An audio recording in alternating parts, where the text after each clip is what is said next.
सभी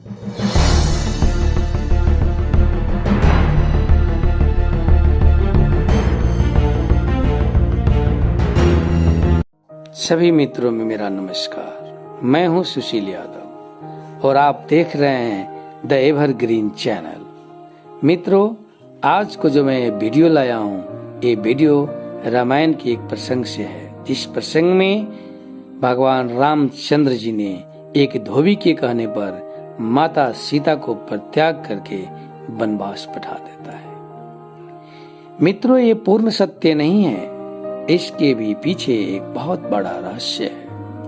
यदि आपको मालूम नहीं है तो वो रहस्य मैं आपको बताता हूँ।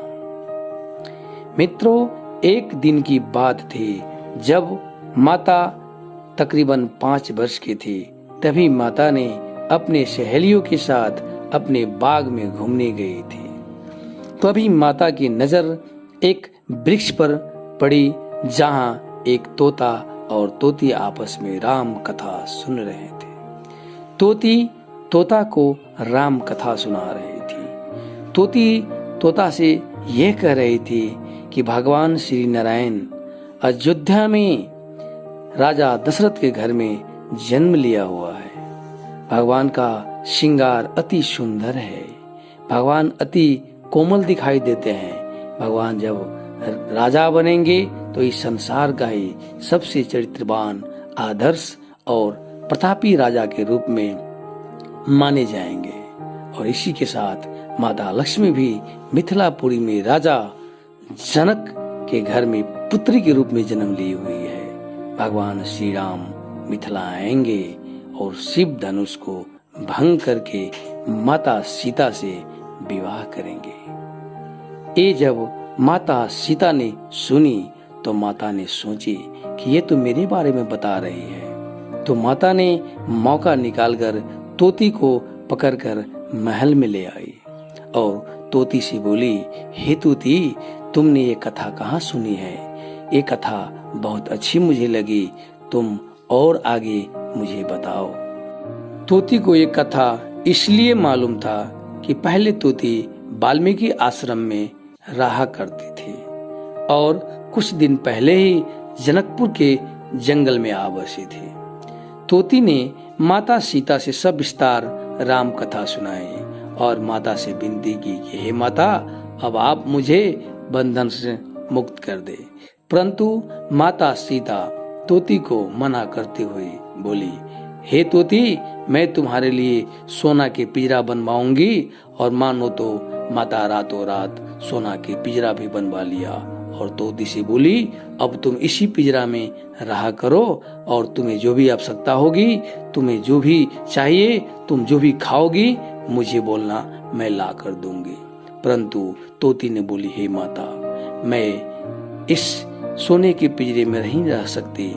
हम पक्षी है, हमें खुली हवाओं में ही रहना अच्छा लगता है। खुली हवाएं ही हमारे लिए सोना समान है। हे माता, मैं अभी गर्भवती हूँ और मैं प्रसव करने वाली हूँ। जब मैं प्रसव करूंगी तब मुझे मेरे पति का आवश्यकता होगा और तब आप मुझे सहायता नहीं कर सकती। परंतु माता सीता मानव स्वभाव के कारण अपने मोह और स्वार्थ बस उस वक्त निर्दयी बन गई और तोती को मुक्त ना की। इसी कारण तोती उस पिंजरे के अंदर अपना प्राण त्याग कर देती है। जब तोता को ये बात पता हुआ तो क्रोधित होकर माता सीता से जाकर बोला कि हे माता सीते, आप अपना लोभ, मोह और स्वार्थवश जिस प्रकार मेरे गर्भवती पत्नी को मुझसे दूर कर इस पिंजरे के अंदर प्राण त्यागने पर विवश की है, मैं आपको श्राप देता हूँ। मैं इस तोते शरीर को त्याग कर अयोध्या में एक धोबी घर में जन्म लूंगा और मेरे ही कटु वचनों के कारण आपको भी गर्भवती अवस्था में आपका पति भगवान श्री रामचंद्र पर त्याग कर वनवास पठा देगा। तब आपको भी पति वियोग सहन करने पर विवश होना पड़ेगा। इसी के अनुसार तोता अपना प्राण त्याग कर देता है और अयोध्या में एक धोबी घर में जन्म लेता है।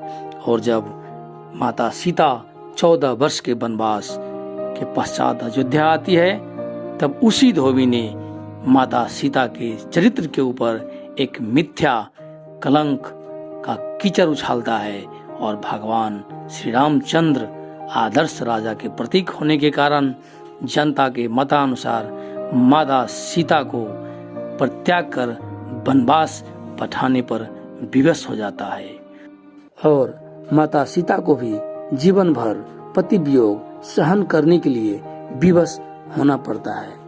इसमें ना तो भगवान रामचंद्र का ही दोष देखा जाता है और ना ही उस धोबी का।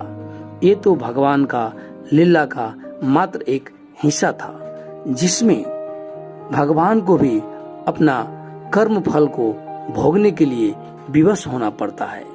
माता सीता गर्भवती तोती के साथ जिस प्रकार के व्यवहार किया था, उसी का कर्म का फल माता सीता को भोगने के लिए विवश होना पड़ा। ये बात हमारे हिंदू धर्म ग्रंथ पद्म पुराण में स्पष्ट रूप में लिखा गया है। अतः हे मित्रों, हम सभी मनुष्यों को भी इस पृथ्वी पर अच्छे कर्म करना चाहिए, क्योंकि हमारे कर्म का दंड हमें यहीं भोगना पड़ता है।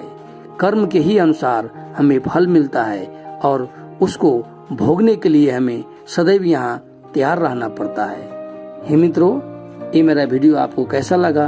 यदि अच्छा लगा तो चैनल को सब्सक्राइब कर ले, लाइक, कमेंट और शेयर करके बेल आइकन को जरूर दबा ले, ताकि मेरा अगला वीडियो सबसे पहले आप तक पहुंचे। नमस्कार।